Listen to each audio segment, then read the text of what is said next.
Waiting for Facebook. What's up, Instagram? All right. Let me double check here.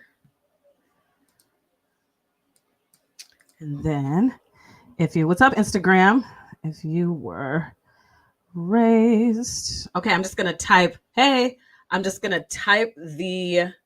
title of today's discussion. And as you know, on Instagram, I'm always just shooting the behind the scenes. So if you want to see my guest today, because I do have a guest, you're going to have to click the link in my bio to go to my Facebook page. But today's topic, if you were raised to be a daughter instead of a woman, hey, instead of a woman, and then you got some reparenting to do.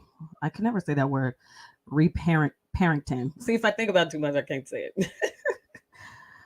Then you have then reparenting. Hey, Facebook, reparenting. Just give me about 2 more minutes. Why can I not spell this word? Then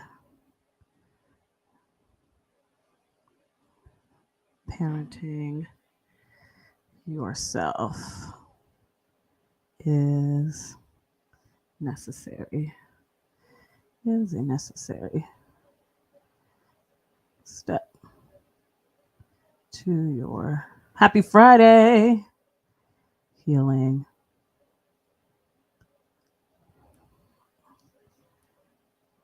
Pen. Okay. All right. So we're going to go ahead and get started. So as always, on Instagram, I am just shooting the behind the scenes of the recording of Single You, the podcast. Okay.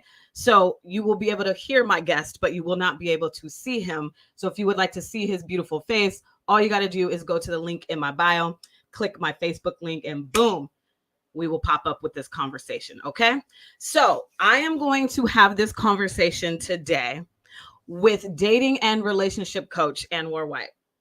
He helps overachievers, women, to date strategically, to meet high quality men and get the committed relationship that they want. He is the host of the Get Your Guy podcast and the coach of the Get Your Guy coaching program. Anwar, let me add you to the platform. Thank you so much for having this conversation with me on a Friday evening. Girl, you are so welcome. How are you? Yes, I am good. As I told you before we started recording, I'm celebrating my first full week back of having a full-time job in the quote unquote real world. So doing that and still building my business at the same time, it is going to be interesting. But I'm proud of myself and I get to celebrate with you and have this conversation, because when I tell you I saw this quote on your Facebook page and I've been listening to your podcast, I said, Anwar he slapped me in the face. So we need to talk because I don't appreciate being slapped. So I don't like to call it calling people out. I like to call them in so we can actually have the discussion and conversation. Yeah. Yep. So we're going to call you in. You may feel like you're being slapped today, but it's with love. I know I'm coming from love. I know you are as well. So before we get into that, I want you to tell my listeners, who are you? How did you get into coaching? Because again, you're the dating and relationship coach. You have your coaching program. Where does that come from? Yeah. Thank you so much for having me on your platform. This is so much fun. I'm so excited to have this conversation. So I have really been doing this thing all of my life, ever since like just being on the elementary school playground, helping boys talk to girls and girls talk to boys. Wow. I think that I've always been able to kind of navigate different circles. Like I would be playing basketball with the boys, but also doing double dutch with the girls, right? So I could always talk to different kinds of people. And, I think I've been blessed to be able to have both the male and the female perspective. Okay. And so I think that's really helped me in the work that I do today. But I didn't really get serious into the coaching until I got my MBA, and I would reach out and touch base with all of the amazing female classmates that I had. And everything was going well in their lives. They had the amazing job, the vacations, the car, the home, except for their love life. And Yeah. so, like, Ugh. being the type A person that I am, I was just like, no, girl, this is ridiculous. Like, we're going to get this solved for you. And so I just started helping my friends. And that was like a decade ago. Mhm. And before I knew it, in a couple of months, they were in really great relationships. And then within a couple of years, they were all married. And so I was like, yeah, I want to stop managing billion-dollar businesses and I want to start doing this because this is fun. That Mhm. is not. And so that's how I really got started. And then I got formally certified in 2015 as a relationship coach. And then Yeah. I've been doing this for like a decade, and it's every day it's a new adventure and it's a lot of fun. Yeah, and the rest is history. And obviously, the lane that you're in is something that I hold close to my heart because after I got out of my emotionally abusive relationship, being this professional woman who was a radio personality for almost 20 years, I've had the same issue. Like, why in my professional life am I like so dope? But in this lane of relationships, I was like constantly being mishandled. And it wasn't until I woke up to myself to do the work to finally realize the things that I was doing wrong in that lane. And so I guess the first question before I even get to your quote that you said, if you were raised to be a daughter instead of a woman, then reparenting yourself is a necessary step to your healing and love journey. Well, I added the and love journey. On Facebook, you stopped with necessary step to your healing. So I didn't want to quote you right. But I feel like there may be so many reasons why women are failing, and I hate using that word, but that's the word I have right now, failing in the lane of relationships. What do you think maybe the number one reason is, if you can even pick one? Like, Yeah. what have you seen in this decade of coaching women for so long? What is the thing? Yeah, I don't. Well, let me just first start by saying I don't think it's failing. I think a lot of people think it's failing. Yeah, yeah, no, agree. Actually, it's just struggling and not having the necessary skills to really thrive in this part of their lives, right? Yeah, yeah, You mentioned something that I thought was really interesting, which is, yeah, I'm rocking this thing out in my career. I yeah, hear that every day. yeah. And the thing about it is that the things that make you successful in your professional life will not make you successful in this part of your life. And Mm, because so many of us have been leaning into that so much and being so skilled and doing super well in school, killing it at the job, is that we actually get rewarded for the things that are actually going to create disconnection in our personal relationships. So like, you know, in school, we learn about, how to get the good grade. And so that becomes our validation, right? Instead of actually just being validated for who we are and yeah, validated for what we do. And yeah. so we think that doing things means that we are lovable, when in actuality, like just being you Mhm. makes you lovable, Yeah. right? Yeah. Or in career, right? You're probably really good, or you were really good at radio personality because you had attention to detail and you were able to judge what was good versus what was great. Yeah. In your personal life, actually, judging creates disconnection, and it's all Mm, about accepting, right? And so so good. once we're able to step out of that judgment zone and start getting into acceptance of however people want to show up for us, right? That's when we can start to really succeed in this part of our lives. So, to answer your original question, I can't answer just one because, I know, because I yeah. well, here's the thing too. Because everyone has such unique past experiences, it's going to be different for every woman, right? So I'm not going to give you this blanket statement because I actually think that that would do your listeners a disservice. But I do think I will give a number of different things that I think have been really important for so many of my clients and their love journeys to be successful. One, I think it's about the judging versus accepting, right? So when you're out there and you're dating and you're talking about how all these guys are no good, or these guys are idiots, or all these guys are pervs or flakes, what you're doing is you're creating this superiority, inferiority situation. And, we're in, Black History Month. Yeah. Let's talk about equality here, people. Yeah. Everybody's the same. We're all human. We're all doing the best that we can. It's not about this person's bad or this person's not so good. It's that he's not a match, right? It's about reframing it so that we don't put ourselves on this pedestal.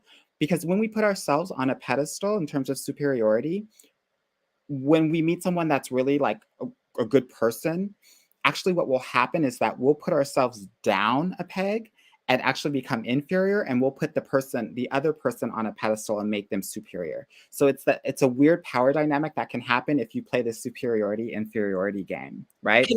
Yes, and before you move on to the next one, I want to ask you a question about that, because I felt like I did that a lot. So I was the girl who was like, yeah, N words ain't ish and blah blah blah, that having that attitude of y'all just can't get it together. And then when I would find a guy that I deemed was worth it, I put him on the pedestal. That's right. And then I was down here.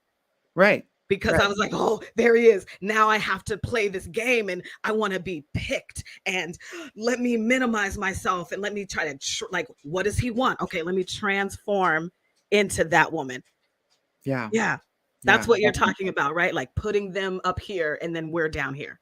Or vice versa, right? Yeah. It doesn't work either way. So Yeah. that's why if we're leading with judgment versus just acceptance, then we're always going to be led to a path that is not going to serve us when it comes to this love journey, right? So I would say that that's one really big thing that I see so many of my high achieving, successful clients kind of wrestle with. The second thing that I would say too is learning how to be vulnerable, right? I don't think anyone really teaches us how to be vulnerable.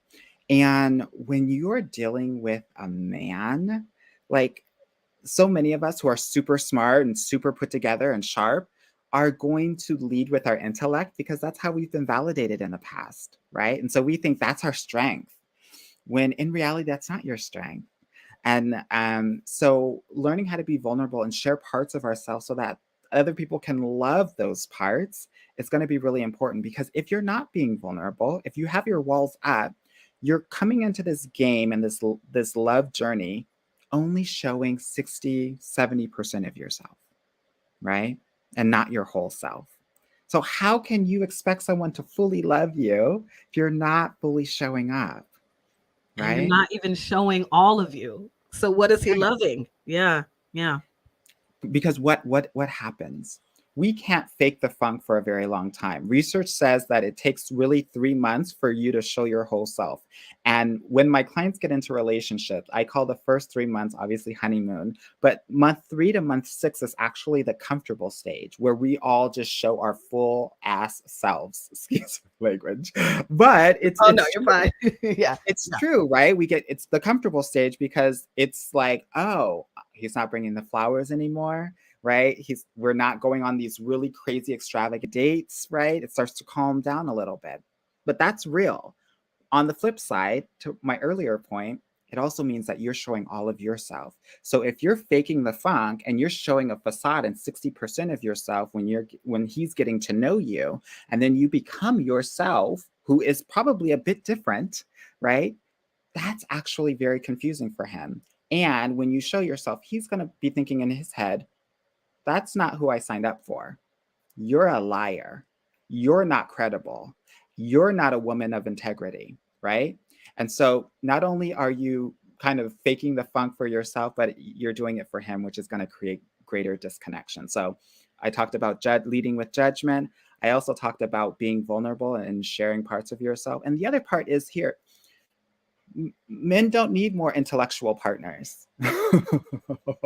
They're at work doing that all by themselves, right? When they want to come home, they want to take the armor off and be able to be emotionally safe with you. That's why your vulnerability is going to be so important for the women that are out there. And if you can't do that, you can't deeply connect with a man.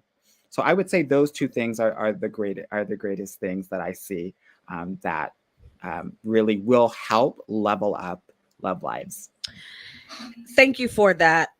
And this goes into the deeper conversation I want to have if you were raised to be a daughter instead of a woman. And it also goes into your definition of love overachiever. So I would love to talk about those two things, because I feel like when I saw you post that, and then of course I've been listening to your podcast, I was like, it goes into my theme on my podcast, where the first question I usually ask a guest is, did anybody have a conversation with you about what makes a healthy relationship versus unhealthy? And of course, 100% of the time they say no. Um, so I feel like that's part of when we're little girls, we're just raised to be a daughter. Like, it's not about, as you get older, these are what relationships are like, what love bombing is, what narcissism or whatever, or how to be a woman, or how those conversations were not had. Right.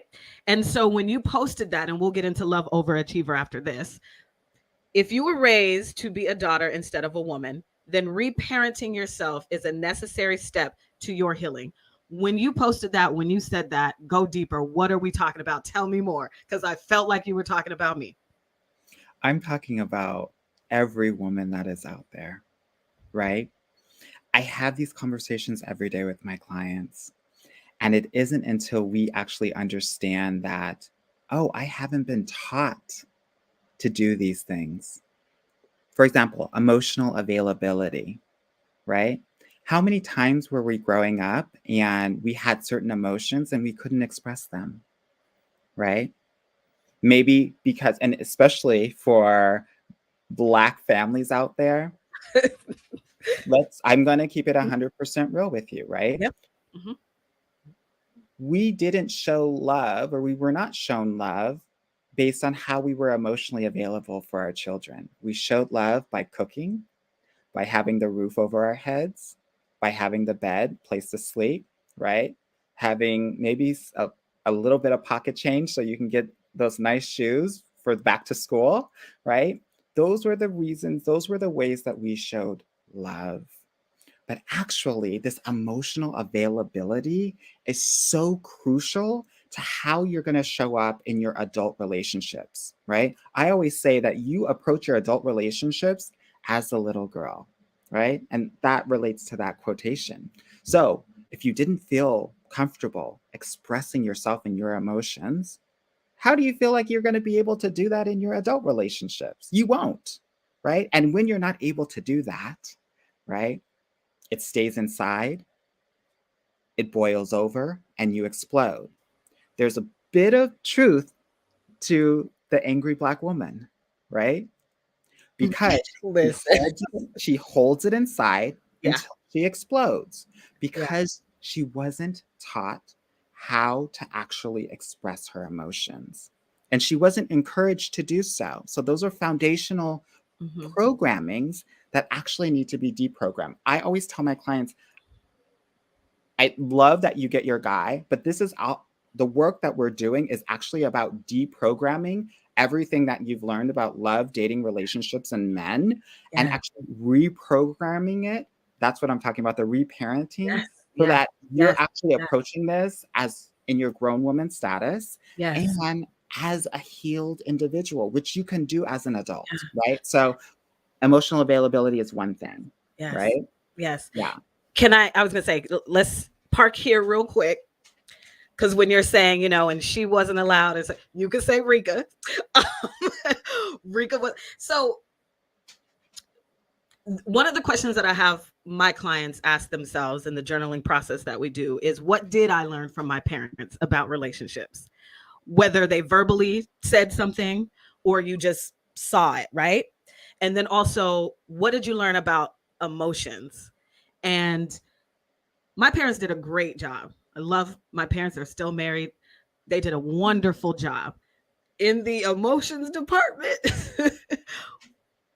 Could have been a little bit better, especially being the daddy's girl that I am.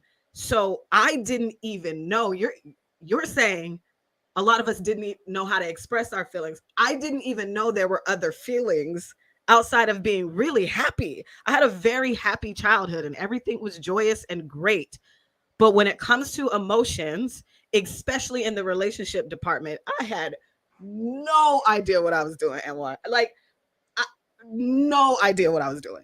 I didn't know. I thought I was supposed to, I did a lot of what's it called? Passive aggressive. That was me. I, holding it in. Can I Yeah. just say something? Because Yes, a yes, lot of women do this, yeah, right? yeah, When there's something difficult happening, when you're yeah. not happy, you will shut the F up. Yep. And that is a very toxic trait. And that's something that you got growing up because you couldn't speak up, right? Didn't You even couldn't know how. express yourself. Yep. So the only power that you had was to stay quiet and hope that somebody took notice of you, to say, Absolutely. hey, girl, are you okay? What's going on? Absolutely. Right? But Absolutely.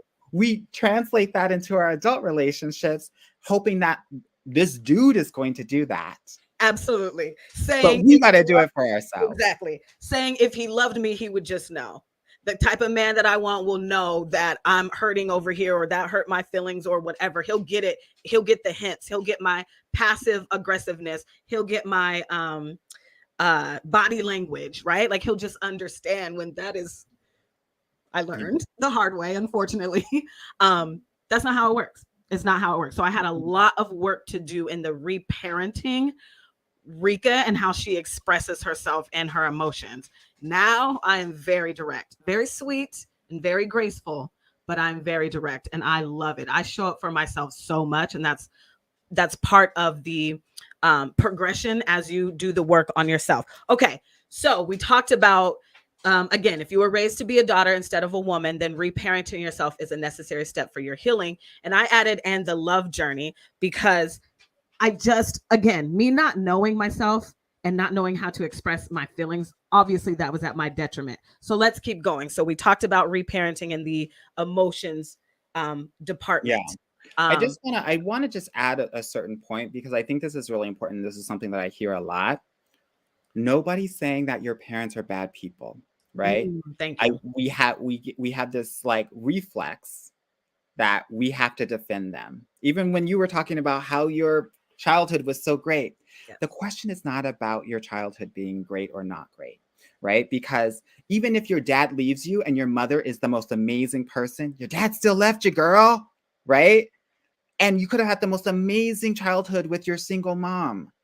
But if we are focused on how great the childhood is, we're not actually able to focus in on how you experienced all Yeah. of the things that happen in Yeah. your life. So I wanted to say that because I think that's something that actually hinders a lot of people from actually doing this work. Yeah. That we're Yeah. so caught and focused on, I can't say anything bad about them. It's not Yeah. about saying things bad about your parents. It's about how you've experienced certain things. And I will just let you know, like my father abandoned me when I was 8 years old. And I love my mom. We had a great childhood, but it wasn't until I actually had to sit down and say, I actually do yearn for the love of my father, right? I actually that really hurt me, right? And have to sit Yeah. in that and really observe and acknowledge all of that. That's when we can start to reparent ourselves, right? So I just wanted to offer that Yeah. because I think that's a point where a lot of people get tripped up, and I Yeah. want your listeners to thrive in this area. Yeah, thank you for saying that, because I am, especially at the beginning, was super like, I can't say anything bad about them because I thought it was bad, right? But it's just telling my truth. Right. Listen, they probably watching right now. My parents listen to my podcast. My uncles do. And at first, again, I was so embarrassed, but they be like, whatever. Like, and now we do talk more because I did have a lot of work to do in that area Yeah. about the conversations that I was having with my parents. Like, let's go deeper. Like, we don't have to talk about the Seahawks all the time or whatever. Like, let's go deeper, Dad. Come on, Yeah. So Yeah. yeah. Okay, so Okay. So we were we talking about Mhm. the what other things we need to be focused on in terms of your daughtership, Yep, and right? So reparenting yourself. Yep. yeah, so a Yep. couple of things, right? I think this notion of we talked about being quiet, but this notion of loyalty, Mm, right? mm, Because what happens is you will experience something negative from your parents, right? your mother may be overly critical, or your father might yell and be angry, because most men, that's the only emotion that they can actually show in this patriarchal culture, right? Any other emotion is looked down upon. So you'll notice a lot of anger from men and and specifically your fathers. What happens is that when you have to stay in that environment, and sometimes it can be toxic, certain situations, what you're taught to do as a child, as a daughter, is that, oh, I have to still be here, even though it's toxic, even though they're yelling at me, even though they're criticizing me, I'm supposed to be here. And that makes me loyal. And that's love, right? Yeah, yes. And just I'm going to put another little caveat to that as well. In our Black household, we grow up as Christians, and the Bible says you must obey your mother and father, right? So we think that is love. Just what you said, the staying in this toxic, traumatic environment is love. Yeah. And that's all I grew, that's a lot of us grow up just thinking that. So And what happens when we go into our adult relationships? yep, When the shit hits the fan, yep, when someone is criticizing you, yep. when someone is yelling at you or angry at you and showing their anger, your body is going to go right back, and actually it's going to feel comfortable and familiar, I would and you're just going to equate that with love, right? So that's the daughter mind, right? The woman mind is saying, oh no, I don't like to be treated this way. no, thank you. Right? Yeah, Instead of going back and saying, oh, this is familiar, so this must be love. This is why a lot of women stay in some of these toxic relationships, knowing with their mind that it's not good for them, but their heart and their spirit is so used to it that they need to stay in it, right? yeah, yeah. And there's a part of us that believes that staying and quote unquote loving him will change him. Oh, I feel bad for him. My love is powerful enough to make him the man that I envision in my mind, to create him the potential, like for him to become this potential. So I'm going to stay in this familiar space because it's really all I know. And it really does make me sad, especially for the woman I was in the past, or even when I'm looking out here in the clients that I have, the amount of, I was about to say the S word, but I don't want Facebook to cut me off. But the amount of crap that we will put up with because it is familiar, and we do not have the audacity to believe that we can actually have a very healthy, fulfilling, fruitful relationship with a man that is suitable for you. We don't believe that is possible because it's hard to become what you don't see. And a Yeah, lot of us, we don't get to see that. We don't that's get to right. see that. That's Yeah. right. Yeah. Another aspect of being a daughter is, when you're a daughter, no one asks you what you want, what you need, right?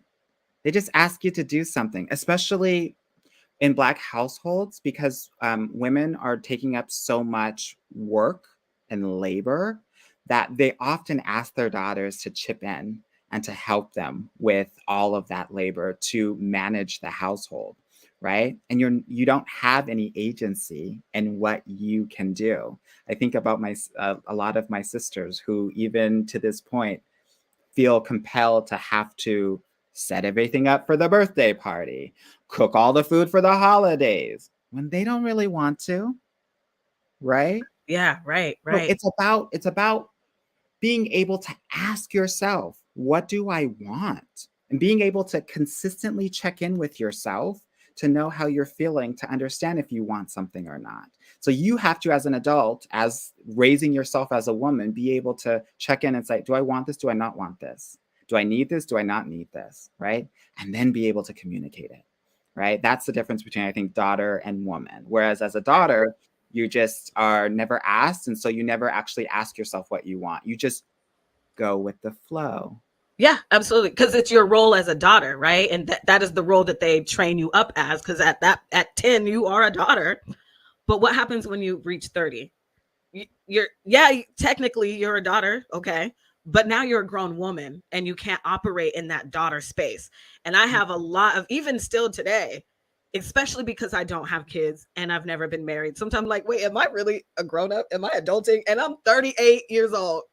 Why? Like I'm grown. And sometimes I'll be like, do I have to ask somebody to make this decision? Do I have to, you know what I mean? And I'm getting out of that more. But I mean, even when I would book a trip, I'd be like, do I have to tell my mom? Girl, I used to do the same thing. Anytime I was going, I was sick for work, I called my mom first. Mom, I'm feeling sick. I'm not going to go in. Right. Just so that I can get her validation to be like, no, it's okay. It's okay that you're not going into work. Absolutely. Right. I could have actually made that decision on my own. Yes. And not gone to work. Yes. Right. Yeah. And so now I'm so much better at even putting boundaries around my parents. And I love them so much. But see, there we go. There I am again defending my parents. But I realized that I had to do that. I have agency now over my own whole life, my own body, everything. And I no longer have to be, again, quote unquote, the daughter in that role. Yeah. Okay. So now let's talk about because we have about 25 minutes left. So love over achieving. You have a whole episode on love over achieving, and I'm actually going to put that in the show notes because we're not even going to be able to touch on everything that you touched on in that episode. And that episode is so good. So the homework that I am giving you, yes, you girl, as my listener, is to go to the show notes and click on Anwar, because this, it's so good. So anyway, you said, let me, because I have notes. I'd be taking notes on everything. Okay, girl. We love notes. Okay. We love notes. This is what you said on that episode. Being a love overachiever. Let's see. Okay. So many people struggle with dating or love scarcity mindset, especially after a breakup. It's the negative thought that you won't receive what you actually want, and it's actively preventing you from finding love. So let's talk about love overachiever, what that means, and also that quote. Let's dig deeper. So for you, what's the definition of love overachiever? To put it in really simple terms, it's really about doing too damn much. You know what? It's doing too much in this love game, right?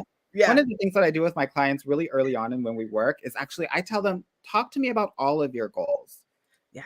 Health, education, career, social, romantic, so that they can actually put this into perspective that you actually have a ton of goals and this is just one of them.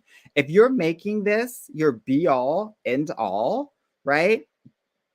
Live or die by it, then of course it's going to be a very unpleasant experience because you're putting so much pressure on yourself to achieve this goal, whether it's being in a relationship, being married. So any slight deviation from that is going to feel like, as we talked about before, a failure. Mm-hmm. Right? Yeah. But in reality, right, dating, relationships, this is all about getting to know who you are inside and out. And so every interaction is actually an opportunity for you to learn more about yourself. This is a learning process. This isn't about, did I win or did I not win? Right? And overachievers think about it. It's a zero-sum game. It's either a 10 or it's a 0. But I want you to know that dating specifically now is about you getting comfortable and running your marathon at a pace of a 6 or a 7. Right? Instead of going hard, because when you go hard, men are actually intuitive as well, and they're going to smell the desperation. And that attracts toxic and narcissistic men. And also, it's actually not hot and sexy because men are going to actually feel like you actually just want this, cutout person to be your person. And you might not be just interested in me. Right. And so love overachieving is really kind of stepping back and understanding, why do I want the things that I want? Do I want it because I want the status? Right? Or do I want it because I think that I deserve this and it's going to be a net positive in my life? Right? So there's a lot of things happening. There's like putting so much pressure on yourself that you're actually failing. Right? It's like, I want you to think about dating as like if you watch the NBA, it's like any regular season game. Whereas so many people who are love overachievers will think that every date is the finals. Yeah. Win or lose. That you see it in the blogs, like win in love, like win the get, it's like this is not. I feel like we have to stop thinking of it as the game. But anyway, keep going because I want you to finish your thought. I say the love game because a game has rules, a game has statistics, and I also don't want you to take this thing too seriously. Yeah. Because I want you to like games should be fun. Yeah. So I often say love game, not because I want people to win, but it for me. But I want you to have fun. Like it's so interesting that so many people actually are not themselves when they're dating. Yeah. Right? Absolutely. Because they're trying to like ask the perfect questions and be super witty and perfect banter and all of this. And it's like, girl, that's not how you talk. Like I always tell people, okay, send me the actual screenshots of your conversation. I'm like, no, girl, that's not you. That's not how you talk to me or respond to me. So why are you doing it here? I always tell my clients, and I'm sorry I'm cussing so much on your very Christian podcast. Yeah, listen, no, I'm a cussing Christian. Don't do that to me. I tell my clients, you have to talk your shit. Yeah. Talk your shit. Yeah. Talk as if you were talking to your best friend, your cousins that you haven't seen in a couple of years in the family reunion. That's how you need to be approaching this because that's you, girl, right? Not this like buttoned up, like interview-esque, like perfect situation. Woman, wife. And that's what a love overachiever will do, right? They think that they have to play a part to get the role, right? It's not an audition. And a lot of love overachievers will approach this as if it's an audition. And that's where they go wrong. That goes back to even the part of like having to reparent yourself because, I'd be taking notes, like I said, in the beginning of life, everything is you do this, you get a reward. You do this, you get a grade. You do this, you'll get the trophy. Depending on grades, if you're in sports, do you know how many cheerleading ribbons I have? Because we won the whatever. I have so many certificate, most whatever, and to achieve this and to achieve that. So somehow we copy and paste that mindset into the lane of dating. So if we have been in, the last 3 relationships we've had and they haven't worked out. I'm gonna move away from using the word failure. They have not worked out. We see that as a failure, and we're like, oh my gosh, I suck because I didn't achieve the goal in life that is to get married and have kids, right? And I'm saying using bunny ears as air quotes because one of the questions that I ask my clients a lot too, and we talk about and work through is why do you actually want to be married? Yeah. Why? Is it because for me, I just thought that was the next step. When I was growing up, I never saw anybody. Well, I'll say this. In my immediate family, everybody was married. And then even my extended family and some of my older cousins, they all had kids. So I never saw a woman who wasn't married and or had a kid. I never saw it. Never saw little Rika at 5. Everybody was married or they at least had kids. Never saw it. So I thought that was just the next step. And I had to, especially because I look just like my mom and she's pretty. Okay. I thought I had to be her. And so once I hit 30 and I was like, oh, I'm not, if I was my mom, I would have 2 kids by now. I'd be married for like 7 years and blah, blah, blah. And that was obviously the breeding ground for me to become this love overachiever as I got older. Yeah, I think you make a really good point because I think so many women out there actually compare themselves to earlier generations. Absolutely. Right? Whether it's buying a house or being married or with kids. Do you understand that like women couldn't even have a bank account in their name until the 70s? Listen. Right?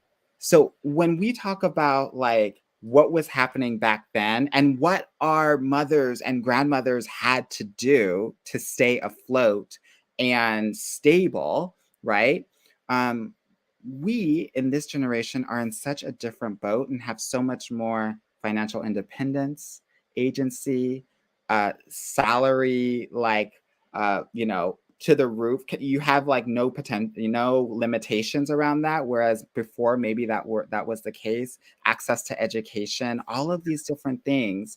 So I'm saying all of this to say that I think it's easy to say, oh, like I should be where my mom is, but actually, no. You Yeah. have so many opportunities now that she didn't have, and your grandmother didn't have. And Absolutely. I tell my clients all the time, like, these opportunities are what they sacrificed for, Yeah. right? For you Yes. to be able to travel the world, for you Yes. to be able to have this nice car. And so I try not to like, it's not about, oh, I need to have this man. No, you need to live your best life. Live it. That's what they sacrificed for, right? And the guy will come. The research, the stats say 90% of people will get married in their lifetime. So you will get married, right? At some point, if you choose to do so, right? That's what the numbers say. I think that the work is about making sure that the person you get married to, you stay married to. And that is actually starts with you. Yeah. And it's funny that you say that about our grandparents and stuff and mothers. I just had this conversation. Shout out to Cameo and Carla, my Howard sisters, my Bisons, because we're always talking about being in our 30s, about to be 40s. I'm a year and a half away from 40. And in these dating streets and how we feel like we're so different from our parents, right? And our grandparents, especially. And I'm like, what if, though, our ancestors did all of that work for us to be where we are? What if they are in heaven, wherever you believe in spirits, whatever, cheering us on like, yes, girl, I'm so glad you're traveling. I'm so glad that you're experiencing all these things because I couldn't. That's right. So thank you. Go be great. And That's not to say that if you're married, you're not great. I'm not saying that. I just want us, and my listeners know this, to stop thinking about life as the goal is to get married and have kids. That's not the goal. It's not the goal. So, and that's also not the thing that is going to sustain your happiness.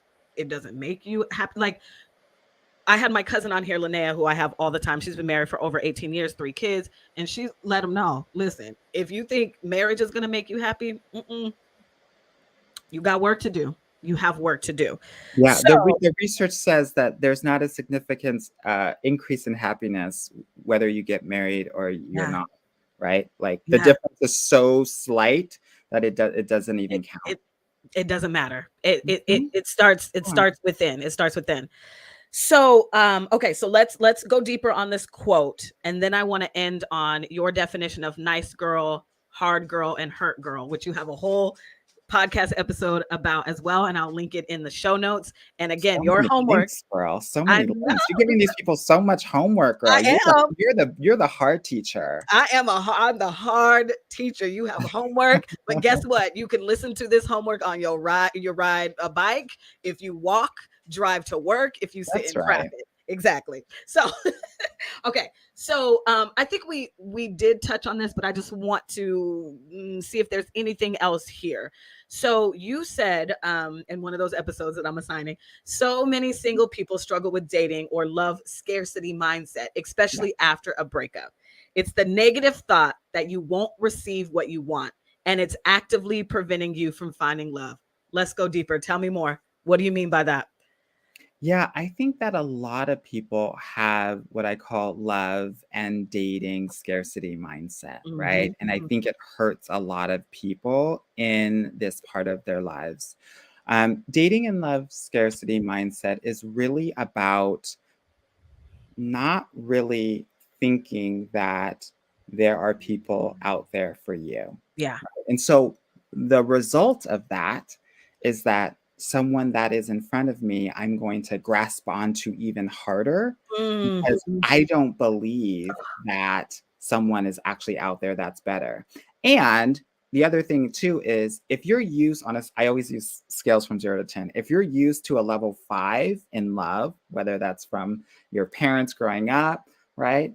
Then you have no idea that there's an 8, 9, or 10.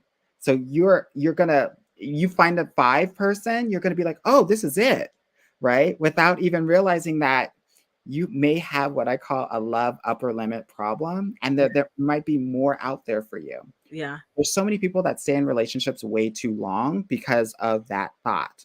I'm never going to find anything, so I'll just stay in this because I would rather do this than have nothing. They think that having a relationship that's at a level 4 or 5 is better than having no relationship or 0, right? And Yep. I actually think the opposite. Having a level 5 is going to hurt you much more than having nothing, because a 5 will become a -5 real quick. Absolutely. Yeah. Yeah. Because it's not suitable for you. Right? Yeah. Mhm. So we hold on to it because we think that having something is better than having nothing, even if that something doesn't fully serve you. And then also we have this fear and anxiety because we don't want to start over again. We don't want to go back into the ocean, right? Because it's really overwhelming. But here's where I think the deeper part of that is the fear and the self-doubt that you're not something enough. You're not tall enough, you're not rich enough, you're not hot enough, you're not white enough, right? You're not skinny enough. And that's where the fear can really come in, because when you have that fear that you're not something enough, that will translate into you feeling like you're not enough to actually receive the wonderful, intimate love from a great man.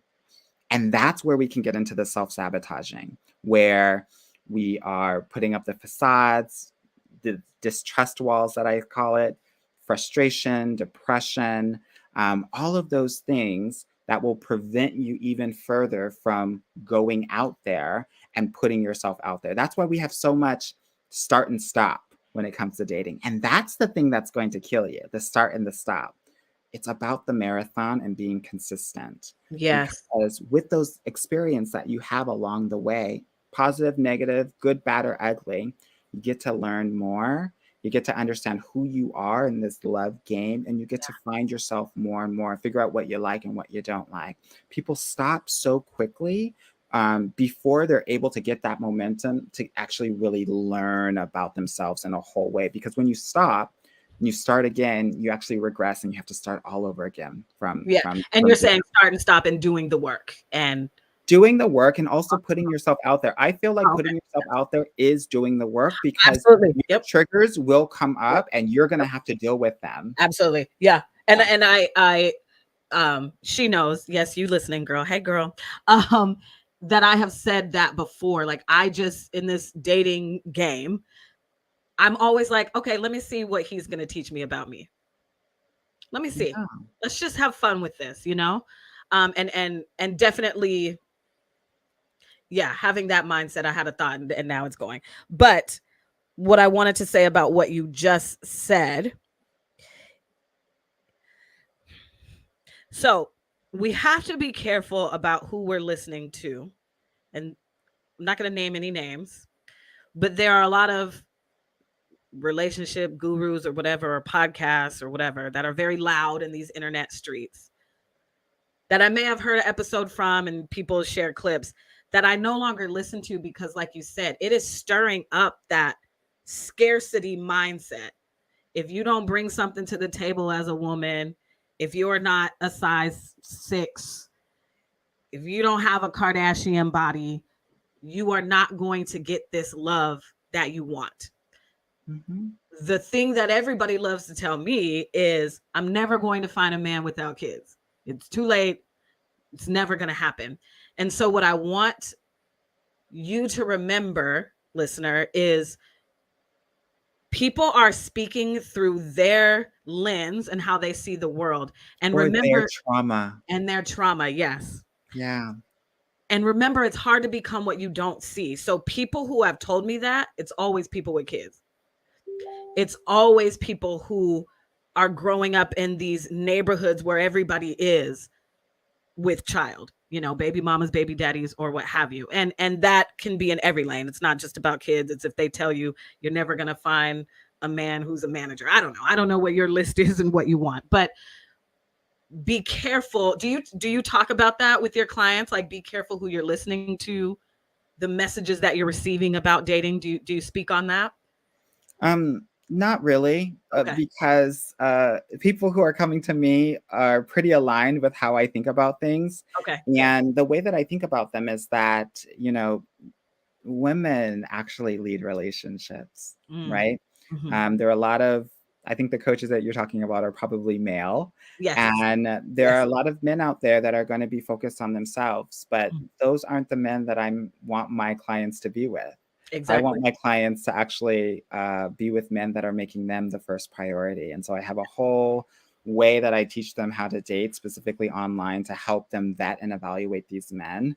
I call it a funnel that all of the men have to go through before they even have a physical date with them. Yeah. And most men won't go through that funnel because they're focused on themselves and what they want instead of Yeah. focused on what she wants. Right. And what I know for sure is that that is not a successful formula for a positive relationship outcome. So, there are a lot of men out there that are dealing with a lot of trauma, and so Yep. they can come off as very selfish and opportunistic and narcissistic, and those are the men that we try to avoid. That we try to avoid. Exactly. Yeah. Okay. So the last 8 minutes here. Let's Mm, go through a quick. I thought I turned off my Facebook, so I'm sorry if people are getting the dings. Okay, there we go. Okay.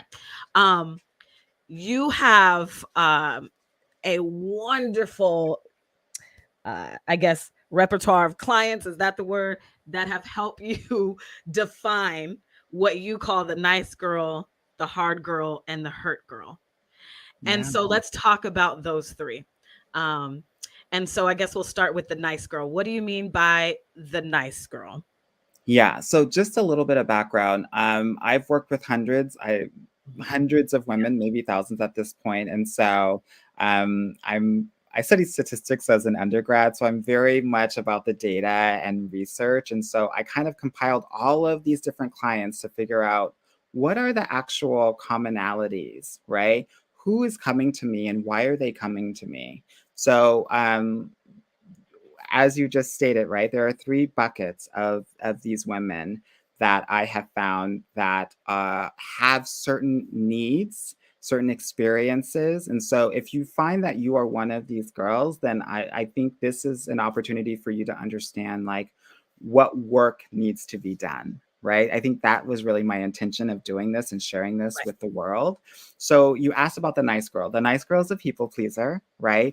That she generally compensates for a deficiency that she feels like she has, right? And oftentimes it can be about her looks, about her intelligence.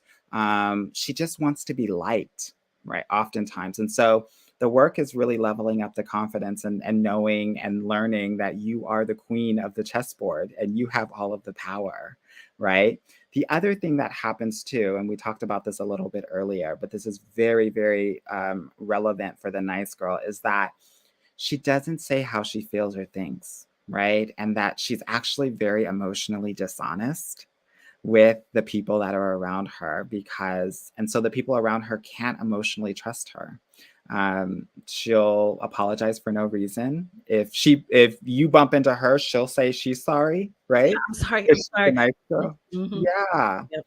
So she's got to learn how to speak up and also learn how to be more vulnerable about her emotions. And again, the last part of the work for the nice girl is really about boundaries.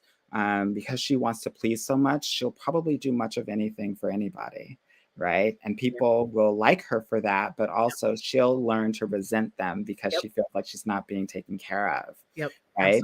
Absolutely. The nice girl's also generally a hopeless romantic. Mhm. Yeah. So she loves the rom-coms Yeah. and I was just about to say Disney. too many movies. Hmm. Yeah, and she's on Hallmark like a mother. So yeah, I think that's the nice girl. In terms of the problematic relationship that she has, it's generally a overly critical mother. So that's generally what happens for her. So we talked about vulnerability, we talked about confidence, we talked about boundaries for her, right? Those are the three focuses that she should have if she wants to level up her love life. All right. And I always say it is in your boundaries you show yourself you love yourself. And that Yeah. is definitely something that I had to work on. So, number 2, the hard girl. Let's talk about her. The hard girl. I was the hard Were girl. you now? Okay. Okay. Yes. I think a lot of women of color are actually hard girls. And honestly too, a lot of Christian women are hard girls. So when I say hard girl, I'm talking about the women that are very protected, have a lot of armor, and they feel like it's her against the world, right? That, no one has really been there for her. And that might drive her closer to the Lord, right? Because she feels like that is someone who's always going to be there for her. And so her trust in people isn't as high as maybe your average Jane. So this is also about learning how to be vulnerable so that she can allow people to be there for her. She needs to ask for help, which is another level of vulnerability, so that she can have proof of possibility that there are people that can be trustworthy in her life. So vulnerability is one thing that she needs to work on. She's judgy. She judges a lot, right? And she's not accepting. Yeah. She might fake the funk and pretend like she's accepting, but inside she's judging, right? And she may think that she's better than other people, right? Yeah. And whether she's using her intellect, right, her physical prowess, right, her sexuality, her faith, right, to do that, but it's just masking an insecurity. And so part of the work I think oftentimes needs to happen is learning how to actually talk to men, right? And to communicate with them, because it will come off awkward. It will come off as not pleasant, not because that's the intention, but that's just how she's often used to communicating, and it doesn't feel warm. So that's oftentimes like what she needs to work on when kind of dealing and engaging with men. And then she competes with them oftentimes too, the hard girl. She wants to win at all the games. Am I saying I want you to lose against men? No. But I think this over competitiveness, especially with men, you will see that in some women, right? That y'all will be at a house party and she goes really intense on the house party games. Yeah. Would that be the masculine side and getting out of the feminine side, That's right? exactly right. That's Okay. exactly right. Yep. This is about her being in her dominant masculine energy Yeah. and learning how to sit in her feminine energy a little bit more. I always tell my clients, you get to choose. You don't have to be one or the other. We have both energies, right? But if you want to attract a masculine man, then you have to have some feminine dominant energy to be able to attract. So we create that yin and yang, right? Yeah. The hard girl is often proving herself through her hard work, whether that's at work or in community service, right? To create her value. She generally wants love, but she doesn't believe that it can happen for her. And oftentimes she feels like it's a waste of time or the men are a waste of time. And so because she isn't emotionally connected with men, oftentimes she will be more physically connected to them, right? Sexually. Do you feel like the hard girl also there's a lot of hurt there? And Mm-hmm. so this is a shell of trying to protect herself. And so therefore she's not going to really let him in. And so there's work there to do on trusting yourself that you will survive whatever.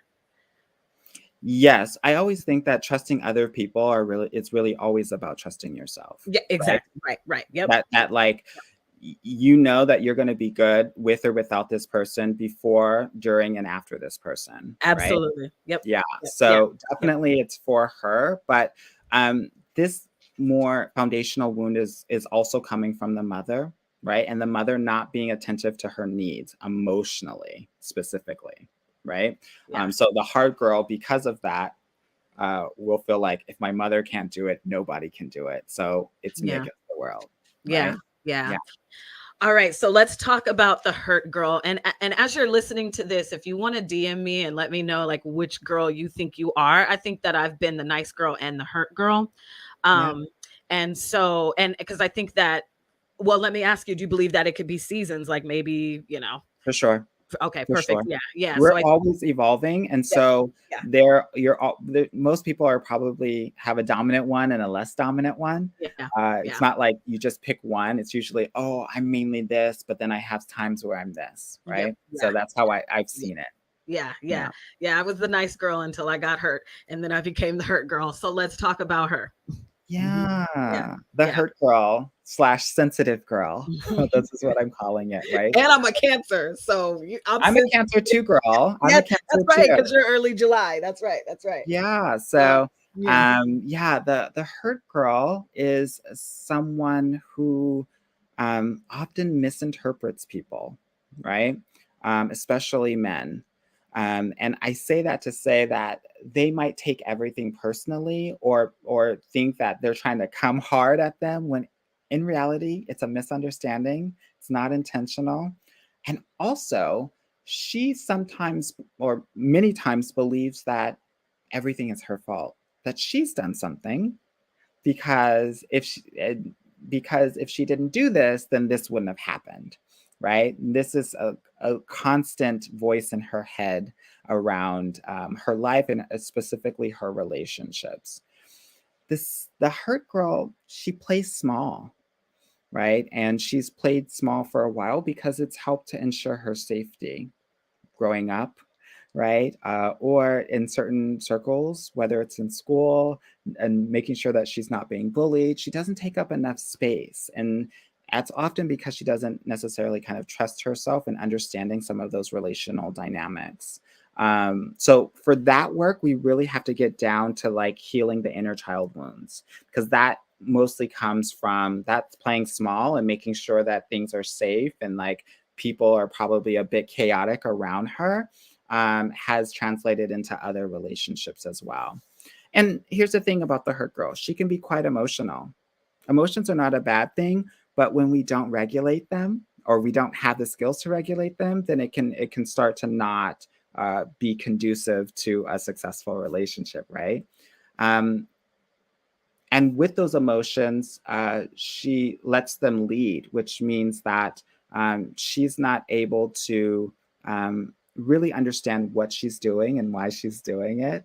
And because of that kind of confusion, she doesn't really know how she feels, because or thinks, because these emotions can take over and kind of blind her to kind of where she's at in certain situations. So and she'll, like I was saying before, I think similar to the nice girl, she'll also apologize for no reason. yeah. And I feel like, and I think you said this before too, that the hurt girl has a lot of outbursts with the Yeah, emotions, right? Yeah. Mhm. it's very hard for her to really manage and regulate her emotions. So this is really about managing her mindset, Yeah. right? Because I Yeah. truly believe that our thoughts create our feelings. And so Oh, yeah. oftentimes Yeah. certain things will happen, and we'll have a certain thought that we will think is Bible. We will think is truth, right? Yep. And Yep. through that truth, we have a certain feeling that comes up. Yep. Oh, this guy didn't call me when he said he was going to call me. All men are trash. I'm never going to find anyone. Yep. I take Yep. those as truth, and then I feel really horrible about myself and my Yep. life,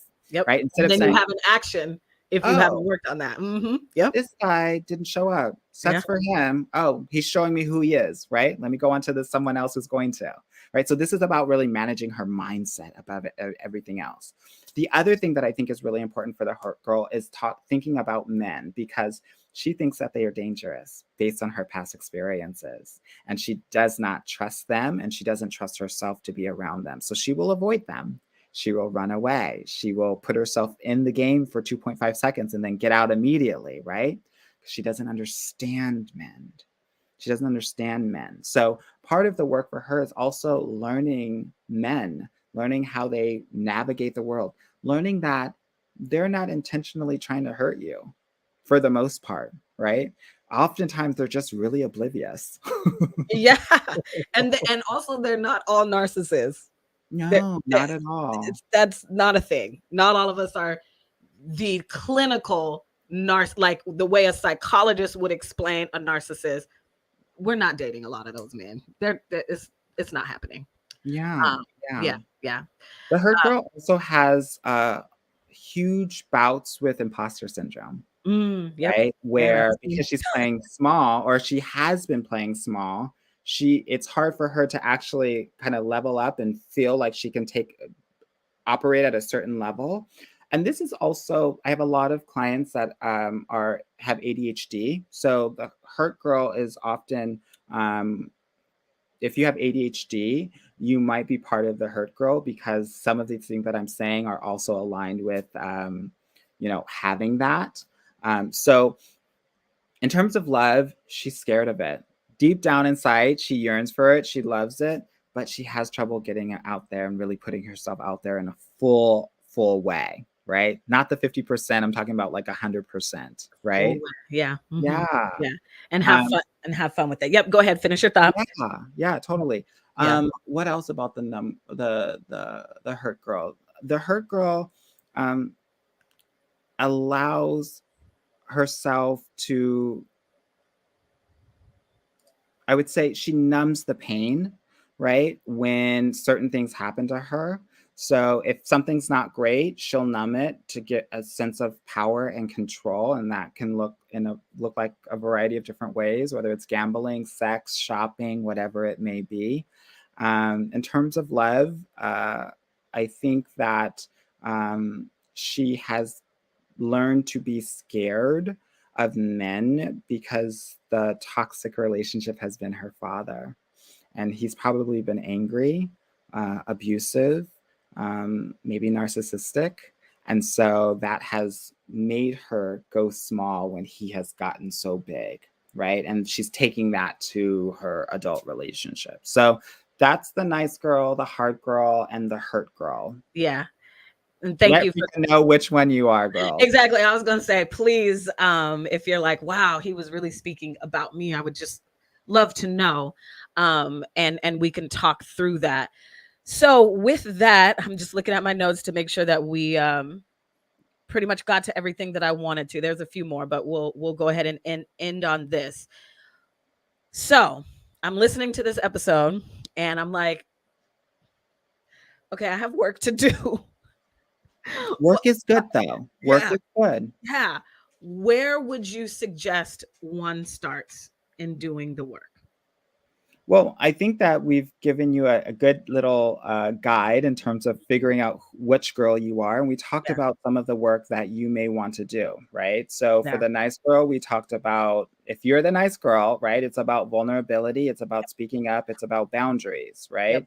If Yeah. you're the hard girl, it's about masculine, feminine energy, Yeah. mastering, talking to men. It's also about vulnerability. Mhm. If you're the hurt girl, it's about healing those inner childhood wounds. It's about managing your mindset and it's about Mm. understanding men. So, if figuring out which one or which two you are and using those kind of themes to focus on, I think will be a really great first step for you all. Yeah. For that first step in reparenting yourself. Because again, this episode is let me make sure I got it right. Is the if you were raised to be a daughter instead of a woman, then reparenting yourself is a necessary step. So, Yeah. thank you for summing that up for us. Now, how can they get a hold of you? Again, you have a podcast, you have a website, you have a coaching program, all of that. So, throw that out there. How Yeah. one can get a hold So, of you. when you're finished listening to this awesome podcast, you can always listen to my Get Your Guy coaching podcast. Yep. We have episodes every week, and we're talking about these topics and many more on a deeper level. And my website is www.getyourguycoaching.com. You can go on there if you want to book a call with me to talk about your love life. There's a free consultation button that you can press on the website, and you can go from there. You can go there. And yeah, I'm always on Instagram as well at getyourguy_coaching. Awesome. And of course, I'll put that all in the show notes. So thank you so much. Thank you so much for this conversation. Yeah, like I said, when I first saw that post on your Facebook page, I was like, you know what? You need to go ahead and get out my business. So I appreciate you so much. Okay. Yeah, no problem. This has been great. All right. And I'm going to end on that.